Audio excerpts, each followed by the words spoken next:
We're joined this week by Labor MP Kelvin Thomson, former Liberal MP Bruce Baird, the former West Australian Labor Premier Jeff Gallop and Liberal MP Jamie Briggs. I want to turn to the NBN. Julia Gillard this week pressed a big button in Armidale to launch the National Broadband Network. Interesting choice of electorate.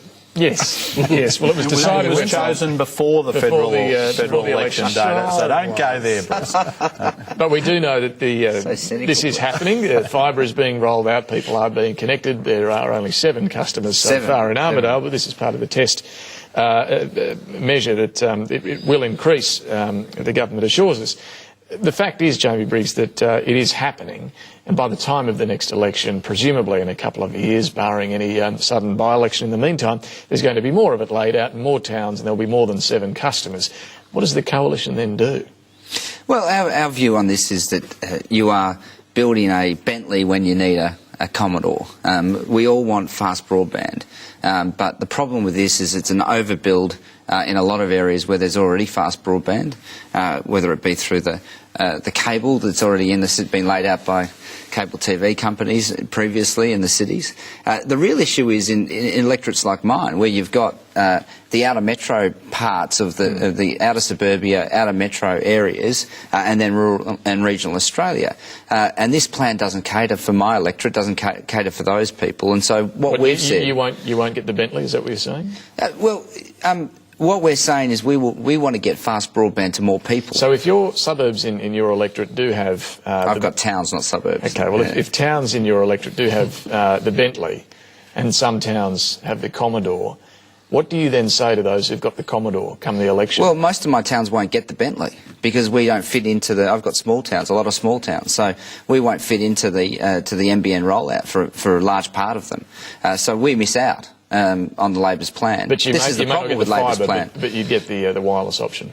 Yeah, well, that's right, but that's not the Bentley option. The fibre is the so-called Bentley option. So it's a massive spend of taxpayers' money. I mean, there's a whole debate around about letting the Labor Party spend anything like this. I mean, we've seen what they did with roof bats. We saw what they did with overpriced school halls. But getting back to the question, for those towns in your electorate that do have the fibre optic 100 megabits per second NBN, what do you say? You're going to rip it up? Or? No, well, if it's laid out, then it'll be part of the structure that Malcolm's talked about. That you would work with the existing structures that are there. Obviously, if there's been some areas that have been rolled out, you'll work within that. But it's owned by a government-owned company, NBN, so the government continues to own it. Well, these are all matters which you have to deal with when you've had an election. I mean, at this point, we're saying this shouldn't proceed. We should be a cost-benefit analysis, and Malcolm has said when we get elected, no matter whether it's next week, in 2 months' time, if, for instance... So you don't know, basically. It's pretty hard to unravel this. Well, no, Malcolm has said very clearly, as our shadow communications spokesman has said, that we will have cost-benefit analysis done the moment we get elected, so we can actually have someone say whether this is worthwhile or not. Remember, the Labor... That's kind of like saying to voters, though, come election time... No, we'll have we won't have a position. We'll have a review. No. We'll have a review about how it then is rolled out, how effectively then you roll out. But we've said we want fast broadband to get to people. We've said this is the wrong way to go about it. $43 billion. So the policy will be a review. No. The policy will be that people will get fast broadband under the coalition. They just might not get the Bentley option in every place, which we don't think will be delivered anyway. Can we afford, Kelvin Thomson, $36 billion on this? I'm happy to answer that question, but I just note that the opposition thinks it's all right to slide into government without having a clear position about whether they would continue or not continue with the NBN. We had this discussion. We had this discussion before about the carbon price, where the idea is that we've got to give, or the Malaysian option, where we've got to give day-by-day running commentary as to what's in our heads on any given day. Now, I don't think it's fair to expect Jamie or the opposition to announce their position on the NBN every day, today, tomorrow, whatever, because it is a work in progress and is changing. But I think the public is entitled to know what their position is before we actually go to the polls, because it's a significant matter. But we believe it's still a couple of years away. Exactly, but to say we will have a review after the election in the event that we win government, I don't think that's... No, we said we will have fast broadband. That is our policy. We said that before the last election, but what we're not going to to do is spend government money on areas which will get fast broadband anyway. We will spend government money on areas which won't get fast broadband. We'll give those people the opportunity. There's fast broadband. There's Commodores and there's Bentleys. Yes, you said there was a difference yourself, that there were two different arrangements. So what you're talking about is not the Bentley, though. You wouldn't give the Bentley. You're saying there's a clear difference. No, we don't think between one model and the other. That's right. We think that there is ways to use existing. You're not offering the Bentley to anyone. At Commodore prices. Well, look, as we've seen, the take-up already... Because Malcolm Turnbull argues you can achieve a similar result with his model, yet you're saying, and I know Joe Hockey's used this phrase as well, there's a Bentley and a Commodore. They're two very different things. I've never driven a Bentley. He has driven a Commodore. You need to see the former member for Mayo then. Look, you can, at the moment, you can get access to 100 megs per second in some parts of the country. You can through the toxic cable. In Canberra. Well, and what would you do with it, David? Well, I don't have it. What would you do with it? You're saying we shouldn't have it. You're saying we shouldn't have it. The story goes... Jeff, I'm saying at $36 billion or $50 billion, whichever figure you want to use with the Labor Party, it's not worth the value to the economy. That's what I'm saying. Absolutely. 100 megs per... fast broadband is... a huge amount of money. And really, it's a realistic approach to say, let's have a complete review. What's the best approach in terms of addressing this issue? We all want fast broadband, but 36 billion is the largest. Surely we should have this cost-benefit analysis. I think that the question of the money has to be considered in the context of the budget. And I think that, well... That's a good point. Well, but it's not. It's off the budget. It's not in the books. That's right. The budget, though, you were saying that we shouldn't be spending this money.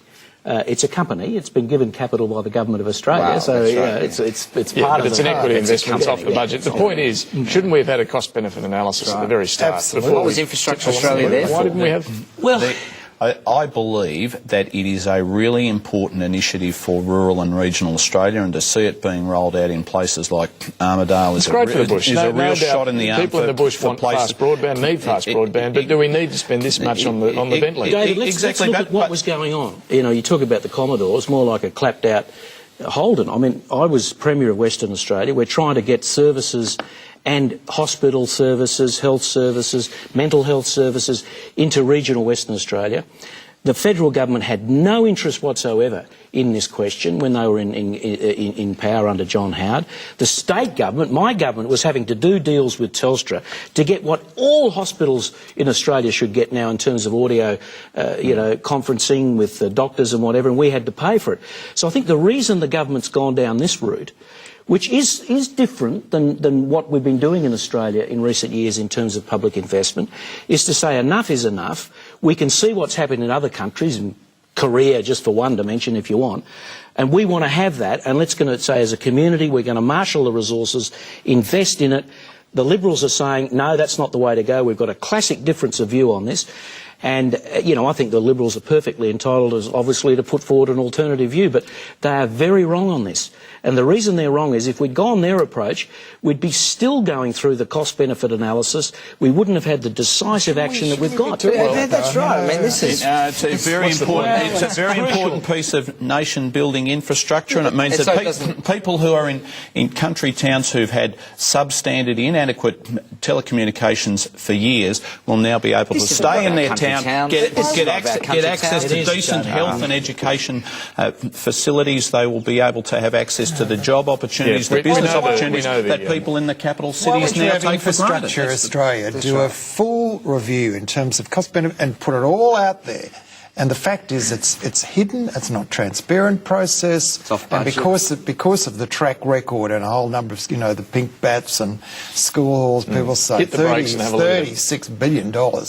What's so wrong about taking a bit of time out to look at the overall cost? It is being rolled out. It's being rolled out in a trial way. There's a trial in my electorate in Brunswick, so they do the trial. It's not all about country towns. No, and it's not all about country towns. It's about a nation-building piece of infrastructure. But it's not about all Australians. In doing the trials, they have a look at the trials and they make whatever adjustments and changes and learn from that experience. All right. The other issue this week that we didn't really get a clear answer from the coalition on was the budget.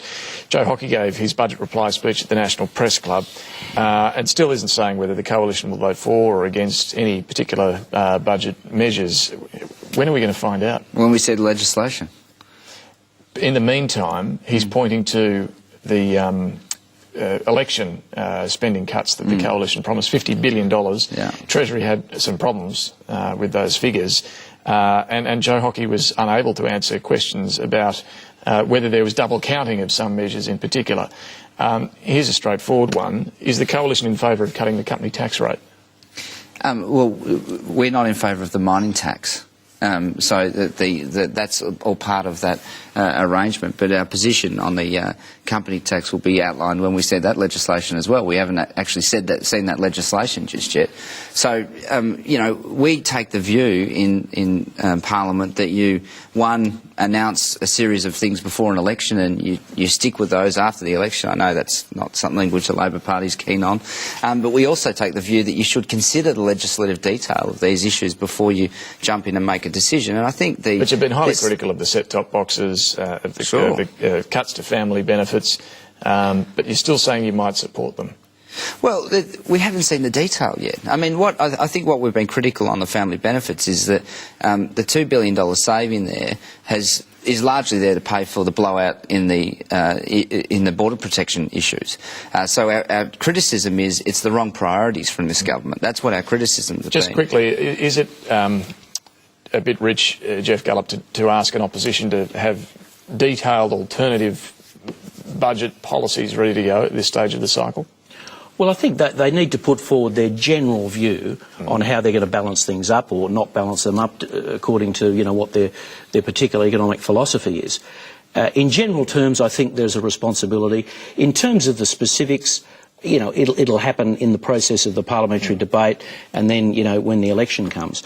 But I think, you know, by the same token, they've got to answer the sort of tough questions, just as I said earlier. You know, when the media put tough questions to you, it's how you answer them that's the issue. Now, in terms of the Liberal position on the middle-class welfare issue, for example, I mean, it's clear where they're coming from. I mean, they've made that clear, and there's a clear divide in terms of the Labor Party and the Liberal Party on that question of sort of generally speaking means testing and having a threshold for a lot of these benefits. And, you know, the Liberal Party just don't seem to have an economic philosophy these days. Well, what about that's responsible? What about the giveaway philosophy, the helping pensioners with the set-top boxes? I'm sure everyone appreciates that pensioners will need a hand in with analogue TV to be switched off. But are you a little nervous about the record on pink bats and the rest of it? That problems might emerge here of overspending. I mean, $300 for a set-top box. Yeah, well, the set-top box rollout's been going on for 18 months. It's only recently been discovered. There haven't been any problems with it. There has been problems. That's not true. There haven't been problems with it. What I think is significant here, David, is that the Australian public are being shortchanged. Neither Joe Hockey nor Tony Abbott have given them a budget reply. A budget reply is about setting out an alternative. At present, Tony Abbott is seeking to slide into office without making clear exactly what he would do differently. We've got 2 years to go. There's no election just We've yet. got 2 years to go. And Peter Costello said in 2004 that is what a budget reply is. You say what you say. What it we're is going to have that to you wrap would do things up differently. there. That's an election year. We've got a bit of time, hopefully, to see all that detail before the election, whenever it comes. But right now we are out of time. I want to thank Kelvin Thomson, Bruce Baird, Jeff Gallop and Jamie Briggs. Good to have you all here. We'll be back same time next week. Hope you can join us then. For now, I'm David Spears. Thanks for your company.